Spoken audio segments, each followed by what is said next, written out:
Hi, welcome back to the boy at the back of the class. When I got home that afternoon, Mrs. Abbey was making me fish fingers for tea.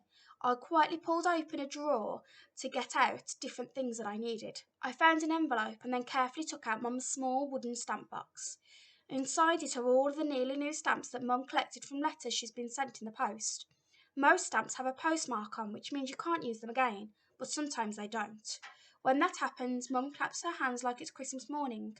She carefully peels the stamp away so it looks like it's brand new and puts it in her stamp box. I picked out 3 that had the nicest pictures with the colour purple in them and a first in the corner. I knew I only needed 1 stamp, but I thought 3 might get them to the Queen faster, especially since there was a chance I might miss the 5 o'clock post. Trying to keep things a secret when there's a grown-up around always makes things take twice as long. I told Mrs. Abbey I was doing my homework early and I coloured in lots of purple swirls on the envelope. And then, just before I put the letter inside, I thought the Queen should know about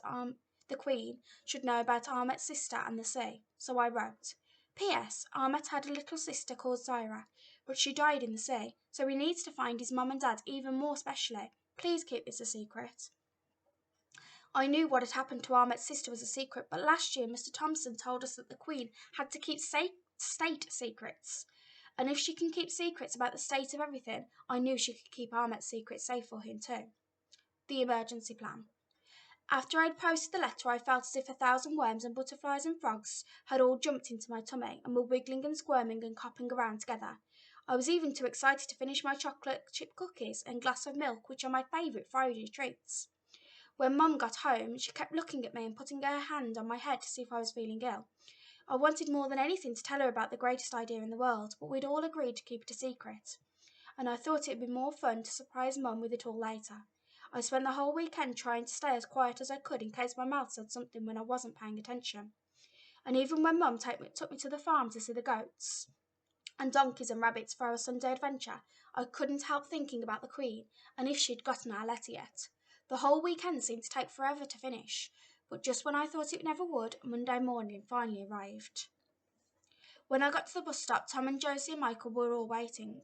She must have read it by now, said Michael, jumping up and down in excitement. We all paused as he quickly regained his balance and put his glasses straight. And I bet her special policemen are looking for Ahmet's family already, said Josie. Yeah, I bet they're jumping from special planes right now to find them, said Tom, gripping the straps of his rucksack as if it really was a parachute. We were still chatting excitedly as we got onto the bus and spent the whole journey imagining what else the Queen might be doing to help Ahmet. But Monday passed by, and even though I looked up at Mrs. Khan after every break time, hoping that she had something special to say, there was no sign that anything had happened at all. Miss Hemsey looked normal too, and when we asked Ahmet if anything exciting had happened to him, he looked puzzled and then said, Bag not smell any more, look, before opening his rucksack and inviting each of us to smell it.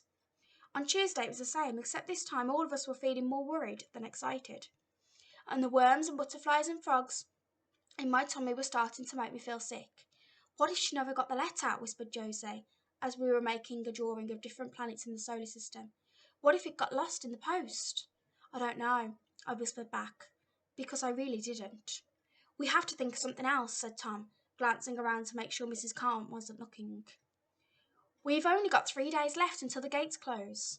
Tom, back to work, please, ordered Mrs. Khan, looking our way. We all quickly put our heads down low. I snuck a look over my shoulder at Ahmet, who was busy colouring in a large orange circle that was obviously Mars. Tom was right. For whatever reason, the Queen wasn't helping us. We needed another emergency plan.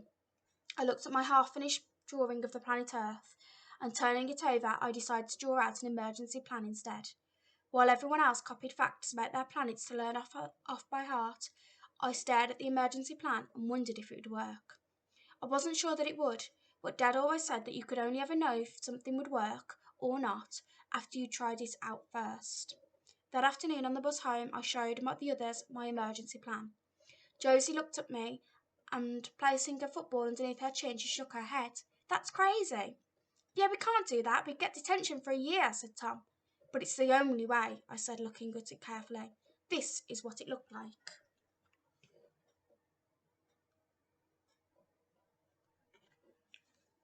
Michael shook his head. We'll get expelled, he whispered, looking around the bus to make sure no one had overheard anything. No, we won't, I said, trying to sound more sure. The special police would never let us in to see her, said Michael. They will when we explain everything. We'll go when she's having her tea. That way we can be sure she's in.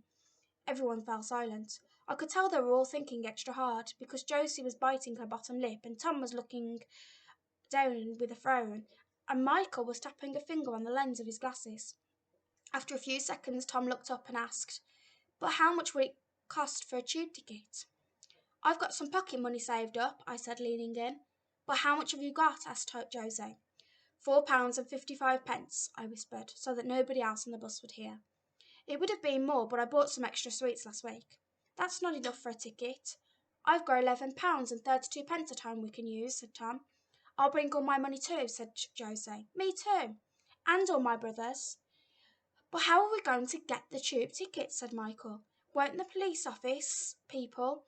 ticket office people tell the police on us if they see us without a grown-up?"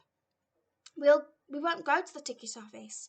We'll just get them from the ticket machines," I said. "I know how to use them. Mum shows me how to buy tickets all the time when we go on our adventures." "Cool," said Josie, looking more sure. "So, shall we do it then? Tomorrow?" I whispered. Josie nodded and twirled the football around her fingers. Michael looked around and, pushing up his glasses, gave a nod too. And Tom looked over at Josie and Michael before giving them the thumbs up.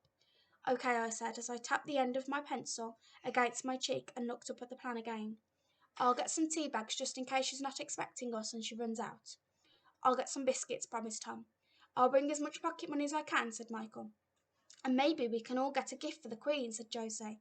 To make her want to help us." "Should we wear anything special?" said Tom.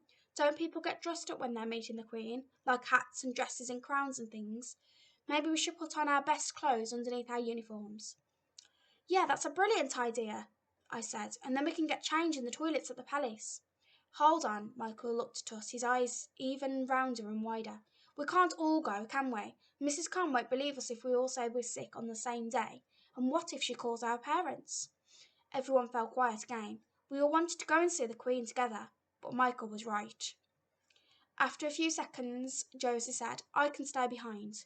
My parents don't like me being friends with Armit anyway. They'd probably get really mad if they found out I ran away from school to help him. Let me go. My uncle's a policeman in New York and says 411 and tango and fox and chicken and things, so I can talk to the Queen's special place." Michael sighed. "Okay, so I'll stay too, even though I've always wanted to meet the Queen." "Okay then, Tom will come with me," I said. "Quick, it's our stop," cried out Josie, frantically pushing the bell. Later that night, as I got ready for bed, I wondered what Dad would have said if he knew about our adventure to meet the Queen. I think he'd have put on a record and danced around the living room, just like he did whenever he was really happy. That last thought made all the worms and frogs and butterflies in my tummy settle down, and he helped me to fall into a deep sleep, filled with dreams of my dad dancing with the Queen. Okay, bye.